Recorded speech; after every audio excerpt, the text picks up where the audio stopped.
My friends, it's just a matter of time before Avdiivka falls into Russian hands. Check out what the Globe and Mail had to say.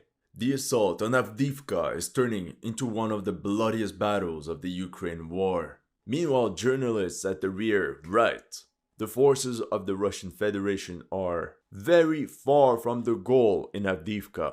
Oh, here's the best one. There is no hint of encirclement of Ukrainian troops in Avdiivka. Come on, don't bullshit me. If things are so good, why did the Ukrainian army withdraw its command post and all senior officers from Avdiivka in the night of October 29th? It wasn't for some Halloween party. Honestly, let's just take a look at the map.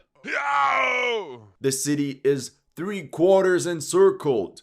A very important factor of this battle will be the weather. The Russian army can easily house its troops and reserves in heated homes of the urban area of Donetsk. But Ukrainian soldiers won't have this luxury. As autumn sets in, with cold rain, the wind, the mud, the freezing nights, life in the trenches will become very difficult and morale might be impacted. And there are reports of entire Ukrainian platoons and companies that don't want to go on the offensive anymore. But everything is fine. Just like German newspaper Bild reported. Forgive my accent. Deutsche Panzer sollen Russen stoppen. German tanks to stop the Russians. It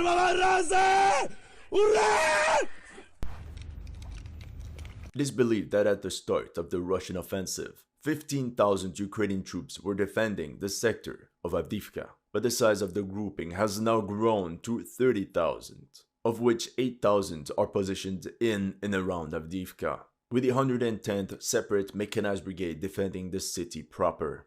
All these troops are under extreme pressure, as all their fighting positions are constantly getting shelled. Officers from the 59th Brigade told Ukrainian newspaper Union that Ukraine could lose Avdiivka due to the heavy fire pressure from the enemy. It's not an empty fear. In this article, Bloomberg wrote, North Korea sent 1 million rounds of artillery to Russia. Meanwhile, this Ukrainian soldier posted the following on Facebook. The situation is difficult. Avdiivka is semi-encircled, and this ring may collide. He means that the northern and southern pincers could link up. He continues by saying, I think we will see under Avdiivka what was observed under Bakhmut. Everyone knows that the Battle of Avdiivka is Bakhmut 2.0. With more Russian troops and no ammunition being held off.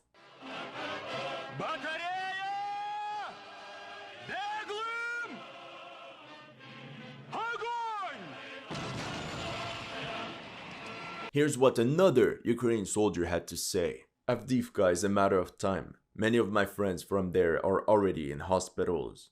As more and more people in Ukraine's war cabinet are doubtful about Ukraine's capability to win the war, any major defeat could become disastrous. Once again, for more PR points, Zelensky refused to evacuate the troops from Avdiivka and demanded that General Zaluzhny prepares the defense of the city. The Ukrainian armed forces are now transferring en masse all available reserves to this sector, like the 47th Mechanized Brigade with its Leopards and Bradleys. It's also very possible that the 2nd Battalion of the International Legion was also sent to the Avdiivka meat grinder, just like the foreign fighters were sent into battle in Severodonetsk and Bakhmut. The objective is to launch counterattacks on the Russian flanks in order to prevent the enemy from completing the encirclement of the Avdiivka cauldron. Welcome to History Legends, and here are the latest news of the Russia-Ukraine war. If you're new to this channel, make sure to like and subscribe. As you know, some of my videos have been targeted with limited or no ads. So make sure to check out my Patreon or PayPal to keep the show running. Thank you to everyone that has already helped, and welcome to the headquarters. To really understand what's going on, let's start with an overview of the battlefield, with all the strategic positions that have to be defended by Ukraine. Obviously, first we have the city of Avdiivka proper. As you can see in this video, one neighborhood is made of dozens upon dozens of multi-story commie blocks. Just like we saw in Bakhmut, this sector is like a citadel, and it's probably housing the bulk of Ukrainian reserves. Other than that, the rest of the city is composed of residential housing. For now, there's no general assault against the city proper, and the Russians have resorted to softening Ukrainian positions with constant shelling. In this video, you can see the effect of Russian artillery in a shattered residential sector of Avdiivka. Storming the place will be difficult because there are countless of defensive positions, tunnels and bunkers all around the city, which would have to be individually captured and secured before any push forward. The next obvious strategic position is the waste heap north of Avdiivka. Here's a view from the Avdiivka factory of this 200-meter high ground. As you can see, it completely overlooks the entire battlefield. The Russians secured this area on October 24th, and the Ukrainians wasted a bunch of drones in an attempt to destroy the Russian flags that were being raised. Of course, the control of this area opens a path for a direct assault of Russian forces on the coke plant, positioned right in front of the waste heap. Long story short, the chemical factory of Avdiivka was built in 1963. It's your typical Soviet industrial area, just like in Mariupol and Bakhmut. At the moment, Russian recon units are continuously trying to get a foothold in the factory, however for now without much success. If the coke plant falls, the Russians could aim for a small and tighter encirclement and close the ring around Avdiivka. Let's be honest, the coke plant is of strategic importance for Ukraine. It can easily sustain Russian artillery shelling and various airstrikes. And there are also so many firing positions. Remember what the Germans faced in the industrial area of Stalingrad. So I don't think the Russians will simply storm the area and launch a head-on assault, unless they're ready to take massive casualties. In my opinion, the Russian army will try to bypass the industrial area. Perhaps they will attempt to secure this residential sector before making any move on the coke plant. Another possibility is bypassing it from the north. And this is where I have to mention the village of Ocheretine. Remember, I told you the Russians massively bombed its train station on day 1 of the offensive. As you can see on the map, the Ukrainians can use its railway station to quickly bring reinforcements to the zone of operations and disembark heavy equipment, which can then intervene all along the front. It's through Ocheretine that the 47th Mechanized Brigade was urgently transferred from the Robotine sector to Avdiivka. We all remember this unit as being the flagship of this new Ukrainian army, as it was one of its best trained and best equipped formations. And the 47th will be used as a fire brigade, meaning they will go left and right to prevent any fires or enemy breakthroughs. Actually, it would be more accurate to say that the 47th Mechanized Brigade used to be an elite formation. Due to the heavy losses during the summer, the brigade was filled up with mobilized personnel.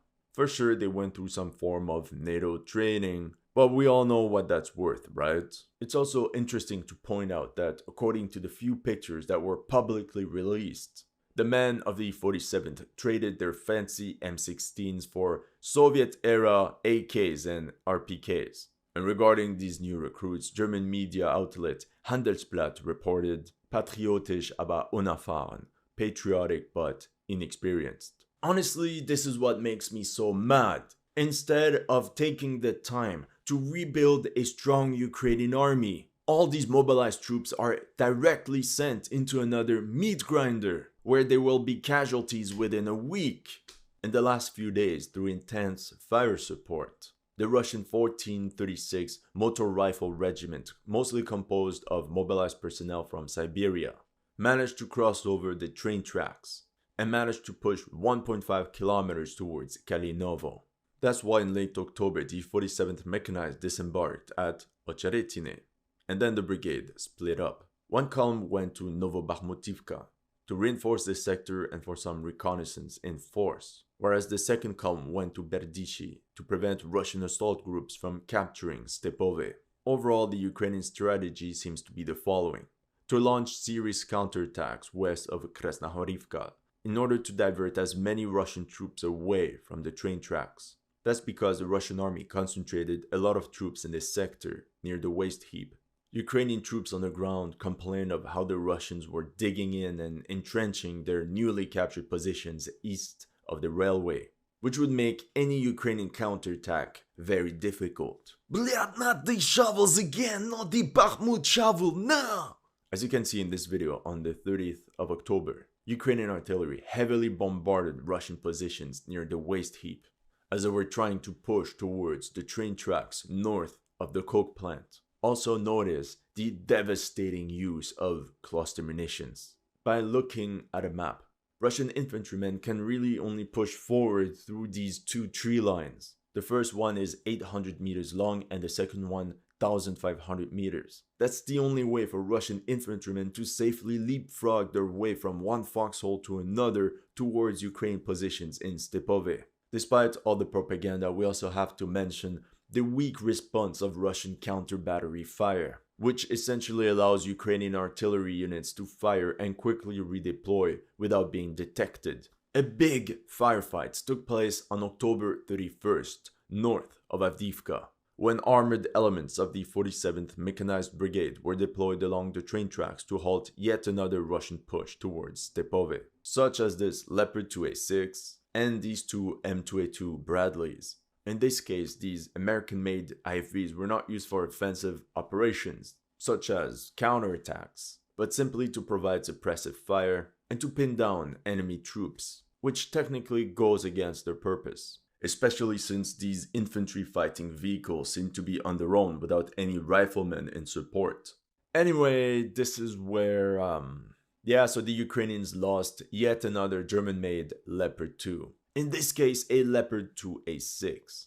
As you can see on the map, it was geolocated right next to the train tracks between Stepove and the coke plant. According to early reports, it was a Russian T-72 that destroyed the Leopard, but according to Red Effect, it was rather the effect of an ATGM. This confirms the reports of advancing Russian infantry and the concerns of the Ukrainian command I mentioned earlier. What's crazy is that this is the 7th Leopard 2 destroyed this week. Man, Oryx left the chat right when it got interesting. So we had this Leopard 2 and this one as well, which was soon followed by a lovely foursome in open air with 3 other armored vehicles that got a huge load and got destroyed right next to it. Number 3 is the Swedish modified Leopard 2A5 near Kupiansk. Number 4 was destroyed at nighttime while equipped with some mine trawl. 2 Leopard 2A4s were destroyed near Robotine as part of the 33rd Mechanized Brigade. One of them was hit at a distance and another was struck by 2 FPV drones.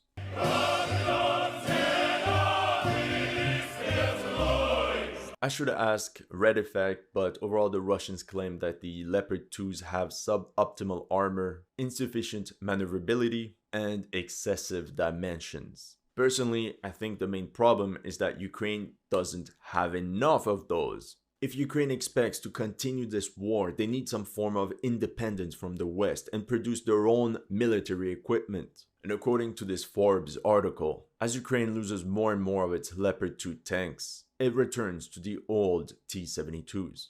Anyway, a couple hours after the Leopard 2 was destroyed near the train tracks, the 47th Mechanized also lost an additional 3 M2 Bradleys right behind. And on November 2nd, another one was destroyed a further bit up the tracks. It's okay, finance bros, nobody knows this. BAE stocks are doing great, to the moon.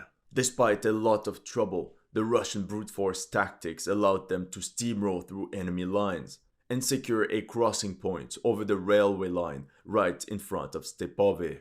Ukrainian artillery crews are really the MVP of the battle. They made the Russian advance west of Krasnoarivka extremely costly and painful. For example, on October 31st, this column tried to push across this open field in order to flank the village of Stepove. Might be a very sound maneuver on the map, but if we look at the footage, we see a group of 3 destroyed Russian vehicles from a previous attempt, whereas there's an approaching column of 4 BTR-80s. Then the first and second vehicles get hit by mines, the third one stays put, and the fourth one that tries to escape gets hit with an artillery shell. Then the next day, on November 1st, in that same field, another column got hammered. In this one, we see 7 destroyed vehicles from a previous attack, all piled up. Now what's interesting is that the column is preceded by a mine-rolling tank, followed by 3 to 4 BMPs. They seem to be roaming across the field. Once they are spotted by Ukrainian artillery, they quickly turn back. There are many of these sort of loops all across the terrain, all of which are paths that have been demined, and that could theoretically be used for a future push.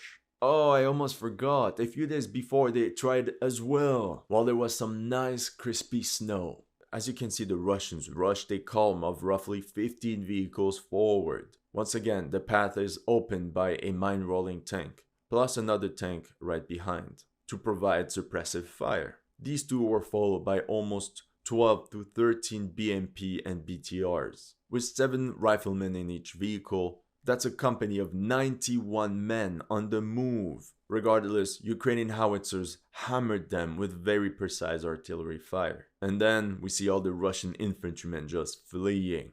At least they're running back across the path that was demined. The men are broken and flee the field of battle. Our walls crumble under the pounding of their weapons. For Russia, losing trained riflemen is much worse than losing a couple armored vehicles that can be retrieved and repaired anyway. From these latest attacks west of Krasnoarivka, we can believe the Russians want to take control of this area in between both train tracks.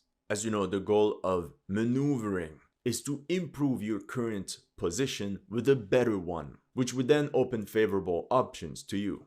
From this triangle, Russian forces could flank Berdishi and Stepove, or support the right flank of the encirclement with an attack towards Novokarinove and Keramik. But they could even push to Bakhmutivka for a strike on Ocheretine. They could even combine some of these maneuvers for a simultaneous push against Ocheretine, for example. As you can see, the control of this small area opens many options to the Russians. An opposite would force the Ukrainians to spread out their forces even more to make sure to cover every one of these positions. Then we have the strategic position of Orlivka. The importance of this settlement is really straightforward. On this map, you can see all the supply roads linking the Avdiivka garrison to its logistic bases at the rear. They all connect at Orlivka. So if the Russians capture this village, it's pretty much game over. The Russian army also claims to have fire control over all the roads that bring supplies and ammunition.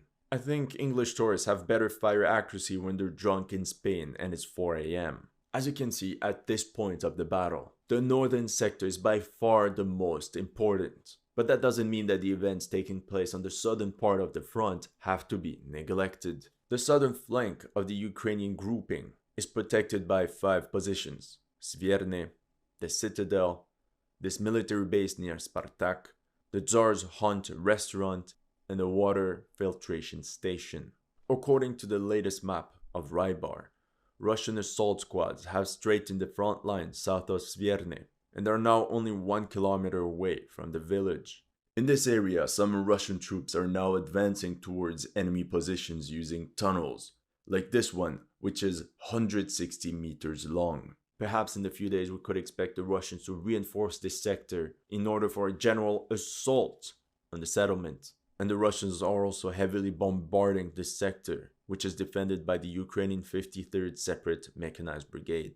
Interestingly, there seem to be relatively low Russian casualties in this sector as compared to in the north. For sure there's some, like in this video where we see a destroyed BMP near Valbiane and some regular drone dropping grenades. But I think the main difference is that on the southern part of the front there are much less armored vehicles involved and it's much more an infantry battle. So let's say you won't have a spectacular Russian column getting destroyed with all its vehicles piled up.